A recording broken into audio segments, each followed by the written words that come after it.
नमस्कार, news India देख रहे हैं आप और आपके साथ मैं हूं मोनिका सिंह। अखिल भारतीय आयुर्वेद संस्थान का उद्घाटन प्रधानमंत्री नरेंद्र मोदी ने किया। हेल्थ परियोजनाओं का शुभारंभ और शिलान्यास किया गया। इस दौरान प्रधानमंत्री मोदी ने नई दिल्ली में स्वास्थ्य क्षेत्र से संबंधित 12,000 करोड़ से ज्यादा की परियोजनाओं का शुभारंभ और शिलान्यास किया। साथ ही अखिल भारतीय आयुर्वेद संस्थान का उद्घाटन भी किया गया। लाभार्थियों को आयुष्मान वंदना कार्ड जो है वो सौंपे गए प्रधानमंत्री नरेंद्र मोदी द्वारा। देखिए, धनतेरस का दिन है और इस बीच प्रधानमंत्री नरेंद्र मोदी क्या कुछ कह रहे हैं, ये सुन लेते हैं। और पश्चिम बंगाल के 70 साल के ऊपर के जितने बुजुर्ग हैं, उनसे क्षमा मांगता हूं कि मैं आपकी सेवा नहीं कर पाऊंगा। मैं उनसे क्षमा मांगता हूं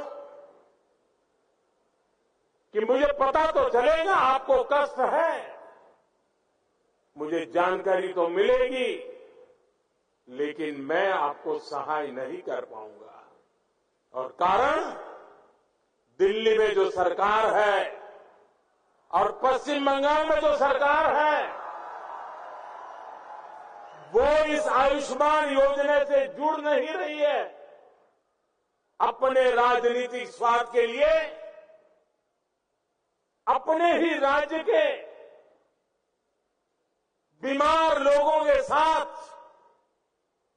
जुल्म करने की वृत्ति, ये प्रवृत्ति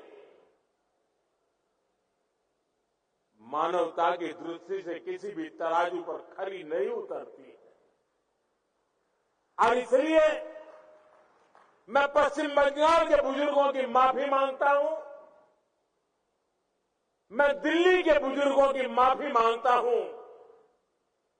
देशवासियों की तो सेवा कर पा रहा हूं, लेकिन राजनीतिक स्वार्थ की वृत्ति की दीवारें मुझे दिल्ली के बुजुर्गों की सेवा करने से रोक रही है, पश्चिम बंगाल के बुजुर्गों की सेवा करने से रोक रही है। और मेरे लिए ये राजनीतिक पहलू से मैं बोल नहीं रहा हूं, भीतर एक दर्द होता है कि जिस दिल्ली से मैं बोल रहा हूं,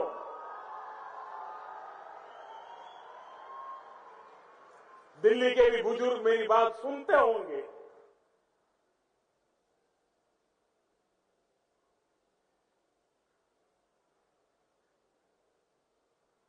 मेरे दिल में कितना दर्द होता होगा।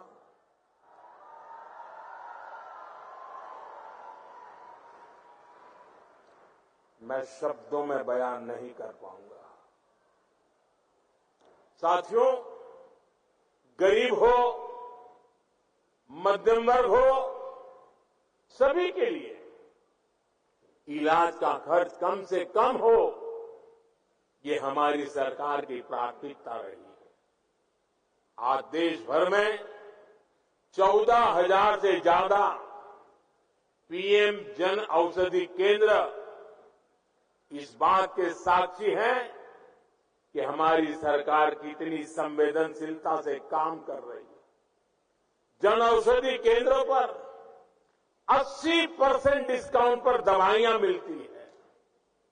अगर ये जन औषधि केंद्र ना होते तो गरीबों को, मध्यम वर्ग को अब तक जो दवाइयां बिकी है, उसके हिसाब से मैं कह सकता हूं कि 30,000 करोड़ रुपया उनका दवाइयों के लिए ज्यादा खर्च हुआ होता, उनके 30,000 करोड़ रुपए बचे, क्योंकि जन औषधि केंद्र से दवाई मिली, 80% डिस्काउंट में मिली। आप जानते हैं, हमने स्टेंट और नी इम्प्लांट में जैसे उपकरणों को सस्ता किया है। अगर ये निर्णय भी ना लिया होता तो सामान्य मानवी पर, जिन्होंने ये ऑपरेशन करवाए हैं, उनको 80,000 करोड़ रुपए ज्यादा खर्च करना पड़ता। ये हमारे प्रयासों का परिणाम है कि उनके 80,000 करोड़ रुपए बचे हैं। मुफ्त डायलिसिस की